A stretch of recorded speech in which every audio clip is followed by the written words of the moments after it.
Très chers téléspectateurs de Télé Bumba officiel, nous sommes heureux de rencontrer aujourd'hui les différentes autorités scolaires des établissements scolaires publics tant que privés, les anciennes écoles de Bumba, sur la thématique que s'assigne Télé Bumba officiel sur le plan éducation, garantir le système éducatif de la République démocratique du Congo en général et de la ville de Bumba en particulier. Nous sommes à présent au lycée Salongo de Bumba, une ancienne école de la ville, une école réputée meilleure, une école qui a formé des cadres aujourd'hui éparpillés à travers le monde. Nous allons devoir rencontrer à ce jour les autorités scolaires afin de savoir certaines choses sur la création de cette école, les fondateurs et voir en complet, en totalité, dans la globalité, les modes, le déroulement complet de cet établissement. Raison pour laquelle nous sommes au bâtiment du lycée Salongo à ce jour pour en savoir plus. Très chers téléspectateurs de Télé Bumba officiel, nous sommes une fois de plus ravis. Nous sommes au sein de l'école secondaire lycée Salongo de Bumba. Nous sommes très heureux, très ravis d'accueillir une autorité scolaire de cette école, une ancienne école réputée meilleure de Bumba, le lycée Salongo. Nous sommes devant nous avec M. Boniface, il est le directeur des études. M. Boniface, bonjour. Bonjour. Télé Bumba a le réel plaisir de vous accueillir à ce jour pour savoir plus, connaître certaines réalités sur cette école qui a été répandue à travers le monde. Cette école qui a fait beaucoup d'élèves, beaucoup de grandes personnalités dans le monde entier, le lycée Salongo de Bumba. Peut-on savoir une brève historique de cet établissement scolaire secondaire ici implanté à Bumba, son année de création et qui sont les fondateurs de cette école? Oui, merci beaucoup. Avec certitude, l'école intitulée lycée Salongo a été longtemps une école d'excellence, de préférence, qui a été l'œuvre des sœurs franciscaines missionnaires de Marie. On posait la première pierre ici pour la construction de cette école vers les années 1953 à 54. Et de l'année 1958 à 1960, c'était la révérende sœur Marie-Louise qui fit la première directrice dans cette école. À ce moment-là, on appelait ça école ménagère post-primaire. Après la directrice Marie, l'école ici a été dirigée par la révérende sœur Marie Piata, sous la direction de l'école ménagère pédagogique organisant seulement un cycle court. Il s'ensuivit la succession à la tête de la direction scolaire établie de la manière suivante. De 1960 en 1963, c'était le tour de la révérende sœur Marie-Céline. Pendant ce temps, c'était toujours le cycle court de l'école ménagère pédagogique. De 1963 à 1964, la révérende sœur Elombo Hélène est venue succéder la précédente, toujours au cycle court de l'école ménagère pédagogique.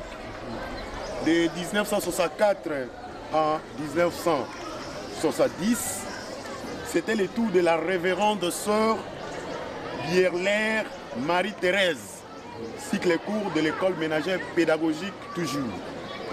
De 1970 en 1974, c'était le tour de la révérende sœur Marie-Louise, cycle court de l'école ménagère toujours.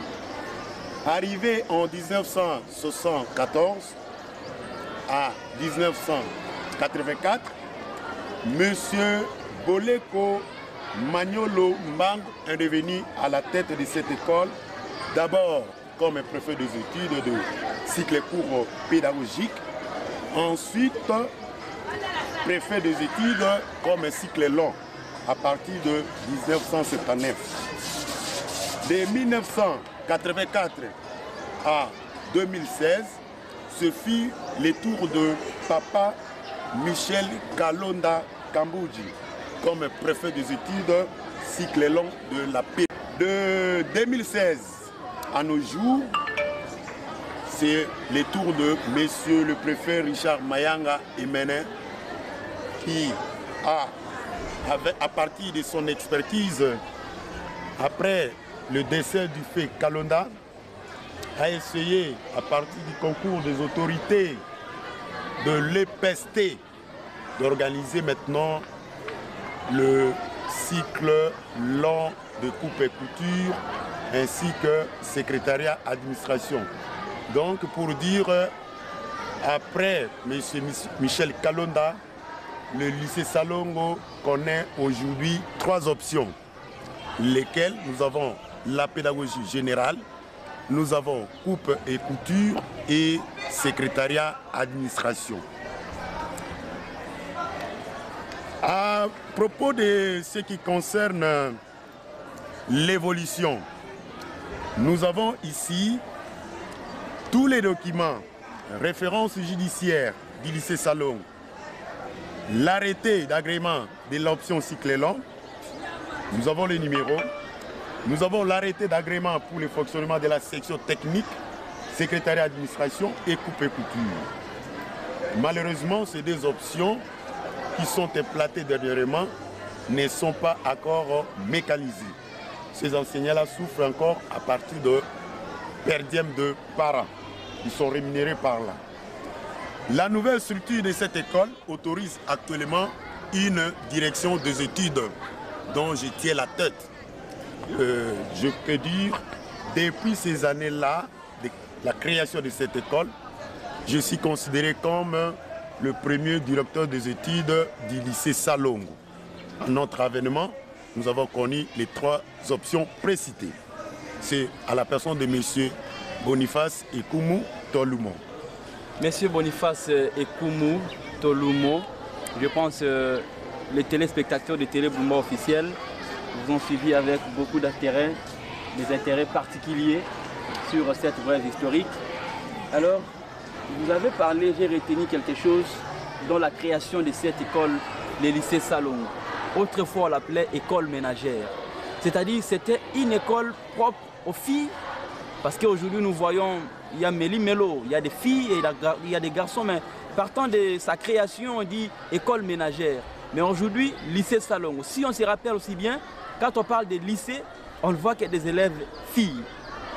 Exactement, c'était pour former des mamans pour la maison. Exactement, ce que vous dites là, c'était ça. Autrefois, cette école était exclusivement école de filles. C'est après des années qu'on a essayé de mixer pour sauver aussi certains garçons à partir de mixage là. Et aujourd'hui, l'État congolais nous demande de privilégier tout le monde. On ne pourrait pas garder seulement lycée pour école des filles. Nous devrions aussi appeler les garçons qui doivent aussi accéder à l'éducation. À ce moment-là, c'était exclusivement école ménagère qui formait les mamans. Cycle court. Voilà, nous sommes au lycée Salongo. Peut-on savoir la devise de l'école et la vision de cette école, le lycée Salongo de Bumba? Oui, merci monsieur. Je pourrais vous dire que notre devise ici marche de le titre, rigueur et excellence. La vision de notre école est surtout l'encadrement des jeunes filles et garçons pour devenir des responsables pour le monde de demain. C'est l'avenir de demain est aux mains de nos enfants. Si nous ne formons pas très bien ces enfants avec performance, on ne pourrait pas s'attendre à un bon résultat. C'est ainsi qu'ici, nous tenons à la performance, nous tenons à la rigueur, nous tenons à l'excellence. Et c'est parce que le lycée Salongo, c'est une école secondaire, une ancienne école de Bumba. Quels sont les critères d'admission des élèves? Comment vous recrutez les élèves au lycée Salongo? Merci beaucoup, monsieur. Vous savez très bien, je prends l'exemple de notre province éducationnelle de la Mongala, où dans notre territoire ici de Bumba, localement, il y a prolifération des écoles. À cela, nous ici, comme école haïtienne, nous ne manquons pas sans cesse à imposer pour accepter un enfant d'entrer chez nous. Nous ne pouvons pas aller à la légèreté scientifique de formation. Nous avons les critères d'admission qui sont, je cite, l'enfant qui vient doit avoir une pièce justificative qui témoigne qu'il a été dans une autre école quelque part et dans une classe antérieure bien connue. De deux, nous avons instauré les systèmes de tests d'admission. L'élève qui vient, surtout au niveau de l'éducation de base, pour accéder à la 7e année de l'éducation, vous êtes soumis à passer un test d'admission. Quand vous réussissez, vous serez inscrit. Quand vous ne réussissez pas, on vous remercie pour aller ailleurs. Nous avons aussi à nous conformer aux impératifs de notre école, qui est école publique, mais à caractère catholique. C'est une école conventionnée catholique. Nous avons aussi notre convention qui nous donne certains impératifs pour admettre un élève d'entrer chez nous.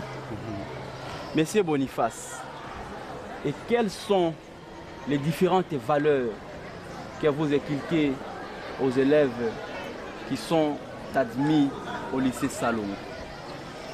Voilà, les enfants qui sont venus chez vous inculquent quantité de valeurs.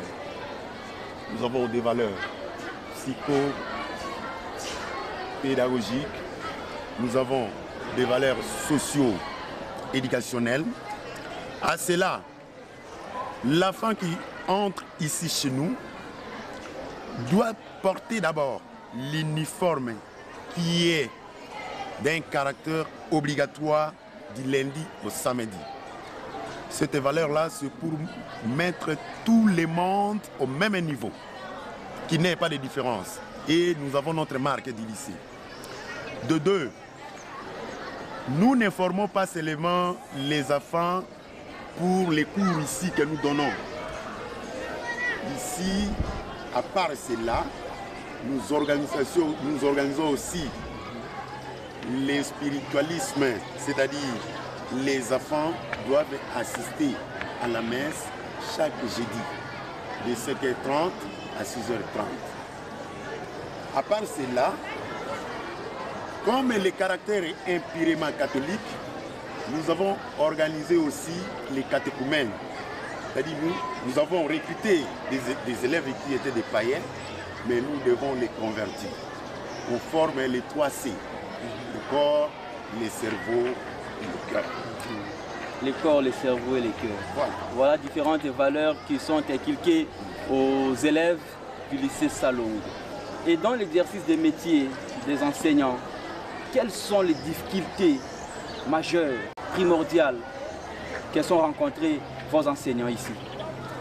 Voilà, je suis très content, puisque hier même, nous avons accueilli le révérend abbé coordinateur qui vient substituer Maman Goupambé Charlotte. Il est maintenant en mission de passer école par école pour récolter les difficultés, les conseils qu'on pourrait aussi lui donner comme nouveau coordinateur diocésain. La première difficulté pour nous ici est que la plupart de nos enseignants sont rémunérés par les parents. C'est une difficulté pertinente qui alourdit la charge des parents pour dire mauvaise rémunération. Si le parent ne sera pas en mesure en concurrence avec l'État congolais. Monsieur, vous pouvez concevoir cette école ici, une très grande école qui regorge un personnel important. Parmi les 34 enseignants, seulement 11 sont reconnus par l'État. Le reste est supporté par les parents, plus les 2 ouvriers, moyennant quelques visiteurs que nous avons pour la religion et la philosophie.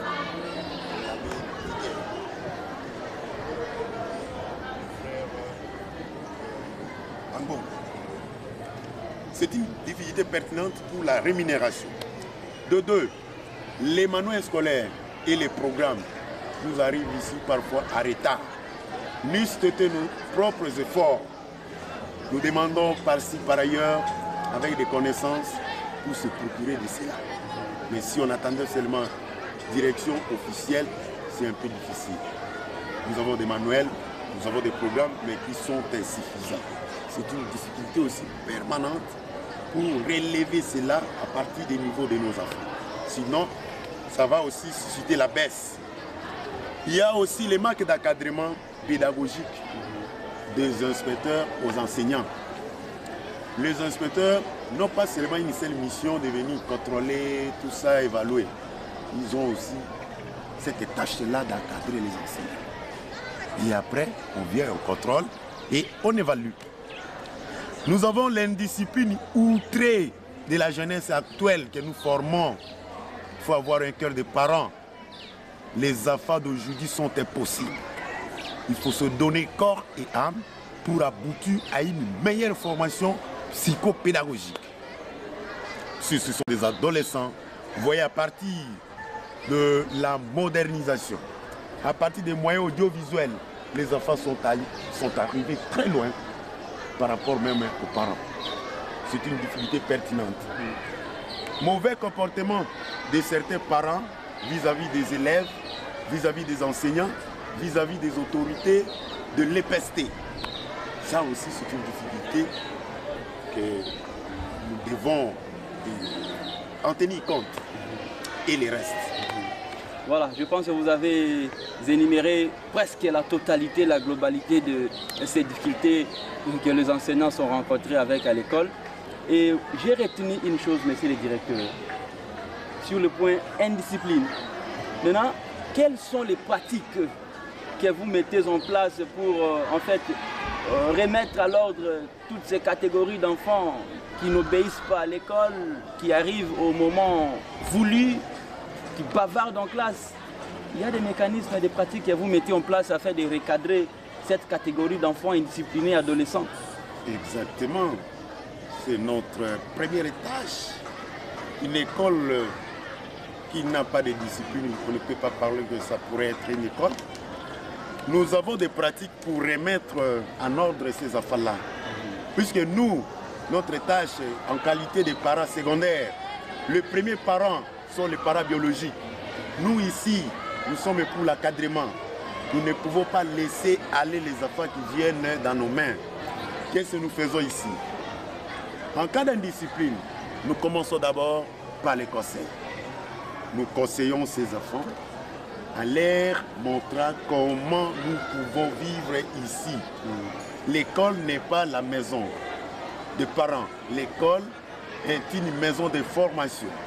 Et quand vous venez dans une maison de formation, vous devez obéir aux règlements et aux instructions officielles que demande cette maison. Nous commençons par les conseils. Après les conseils, nous passons à l'initiation, à la ponctualité. Les enfants doivent être initiés à la ponctualité, au respect des autorités, au respect de leurs amis, au respect des biens communs et à la discipline scolaire. Quand on parle de la discipline scolaire, là, ils doivent se recourir sans cesse au règlement scolaire de l'école. En plus, à cas d'entêtement, nous sommes obligés d'inviter les parents de l'élève qui doit venir à l'école. On s'entretient par les conseils de discipline. On avertit aux parents, on avertit à l'enfant.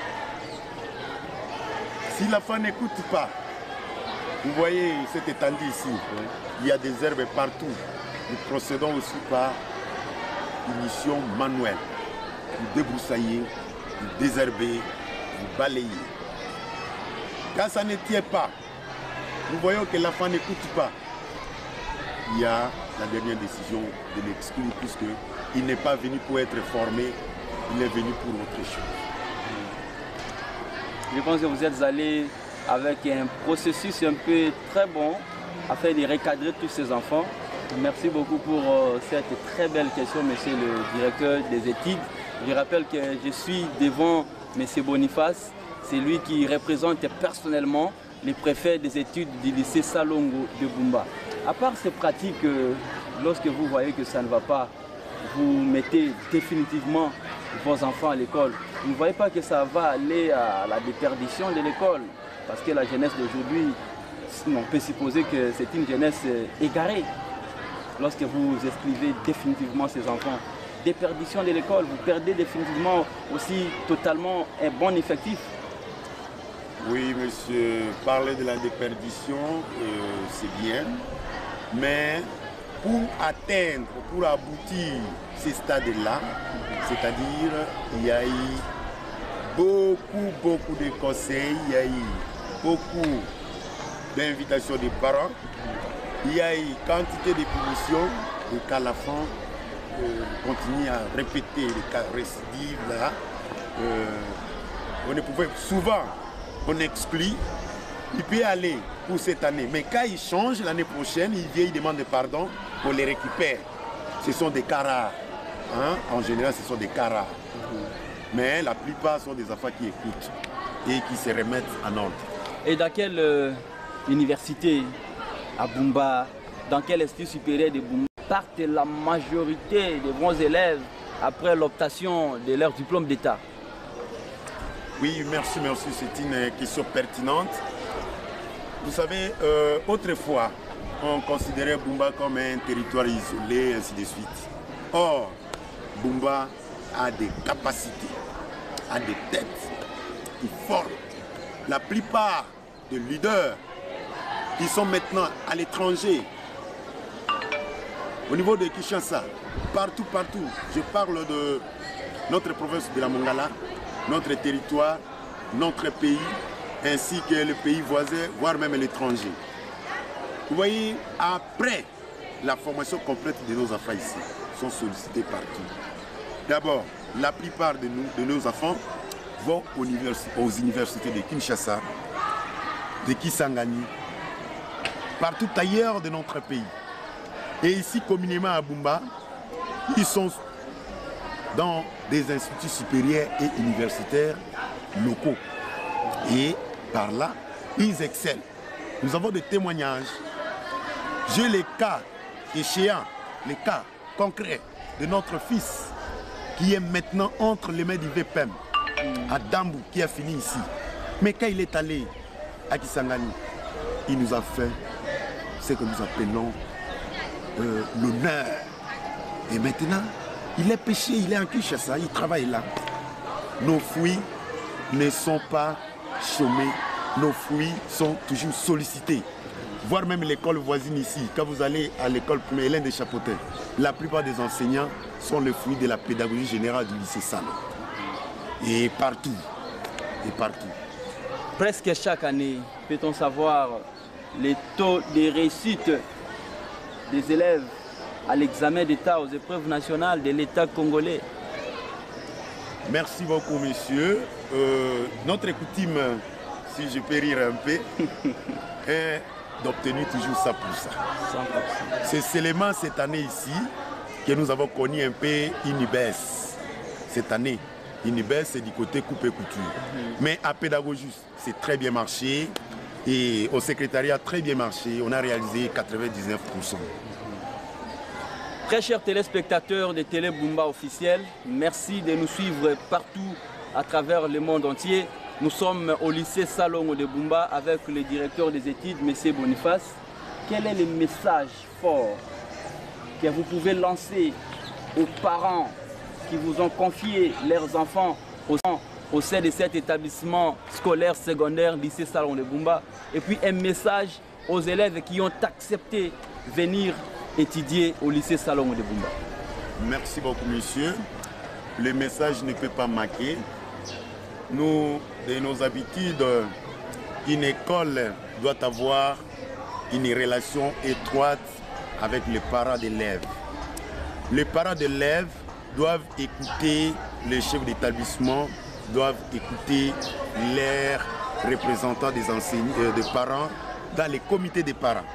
C'est à partir de tout ce que nous organisons. Vous voyez, chaque année, comme cette année, l'État congolais a organisé 3 fois les assemblées générales. La première a déjà eu lieu, c'était le 7. Et on a réuni un peu tous les parents. Ils ont attendu ce que leur président, comme représentant des parents, avait demandé aux parents. Les parents ont leur devoir d'accomplir pour les enfants. Les enfants, à leur tour, doivent obéir aux normes de l'école, aux impératifs de l'école, pour un avenir meilleur. Les enseignants, de leur côté, ont leur tâche d'encadrer, de former, d'instruire avec objectivité. Nous voulons la performance, nous voulons la méritocratie et non le clientélisme. Nous ne pouvons pas attribuer à un enfant qui ne convient pas un titre valable pour passer d'une classe à une autre. L'enfant qui mérite passe, l'enfant qui ne mérite pas reprend. Merci à M. Boniface Ekumu Tolumo, le directeur des études du lycée Salongo. Merci d'avoir répondu aux questions de Télé Bumba officielle. Je pense qu'on se retrouvera à la prochaine occasion. Je vous remercie. Merci à tous.